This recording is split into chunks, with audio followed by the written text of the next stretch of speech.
What I want to touch about the leading edge, what I'm doing here is that you have these tabs that are from the laser cut, okay? So I don't want this leading edge to go up and down and stuff like that. So what I do, first thing I do, I just touch off the tabs, make sure I have it nice and flat.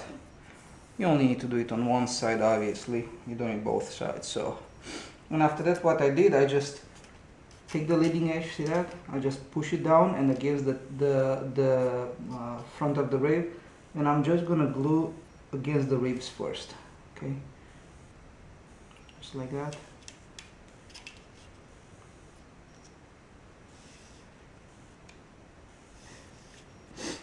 And the reason for which I'm doing this is that I'm allowing it to find its own position. Because the wood is gonna find its own natural position, normal.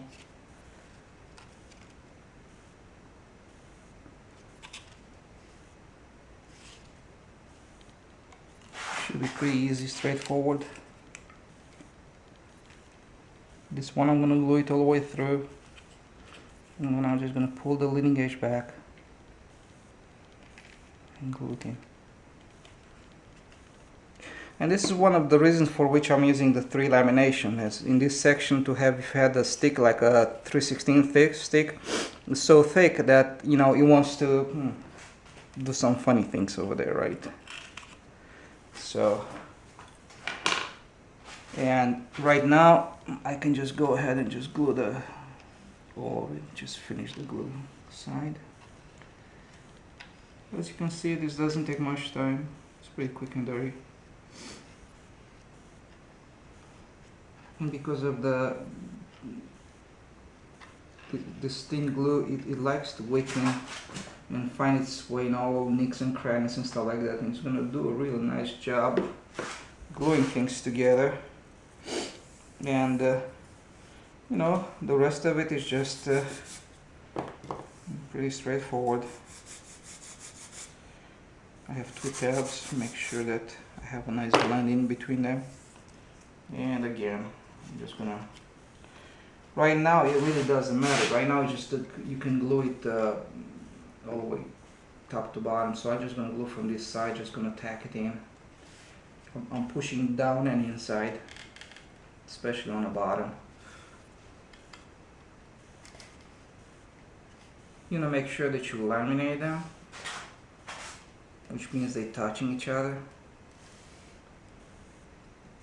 I'm using kind of the same technique that I've used before. This one is not staying all the way down, and it's okay. You can almost take a piece of balsa wood and just push it in. Make sure it's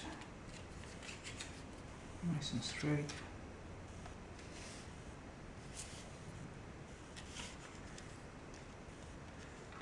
Because the balsa like to do this now. Just remember, I want to make sure the bottom it's in position. The lower corner, just like you can even push it in like that. Hold it down. Glue it. You just keep doing that. Actually, this is not bad. It's working great. See right here.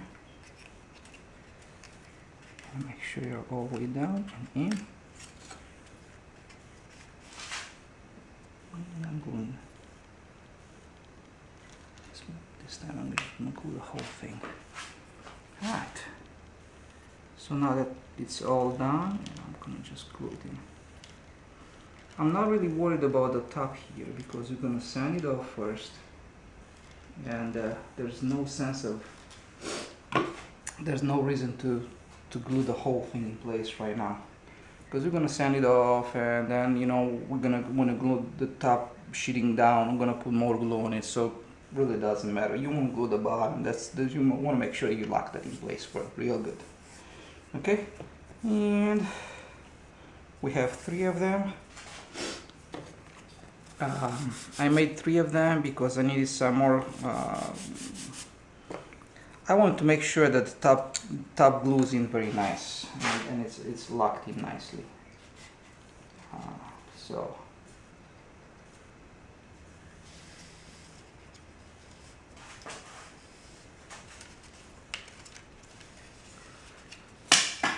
and honestly, right now it looks like I still have glue from the previous operation.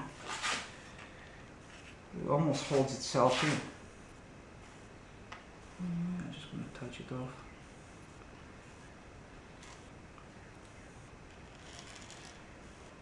The plywood is extra long, so that's fine.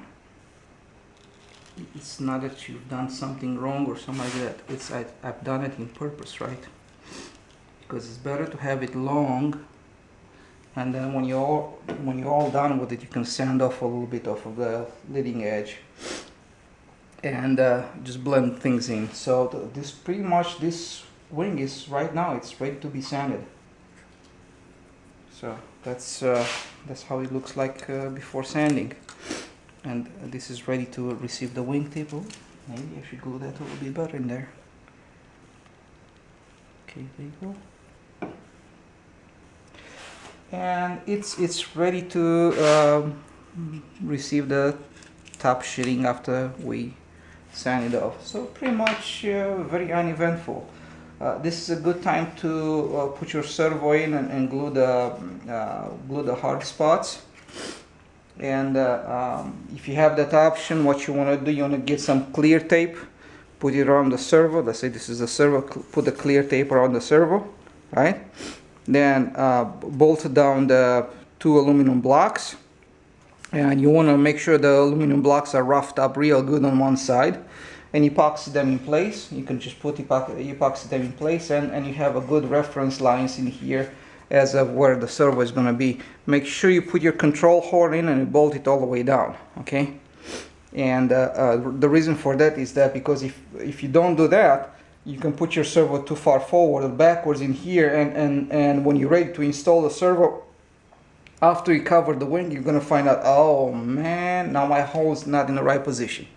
So you want to pay attention when you do that. Just make sure you put your servo horn in place, you bolt it all the way down, you put your legs, and you know, you can see where it's supposed to go. It's simple as that.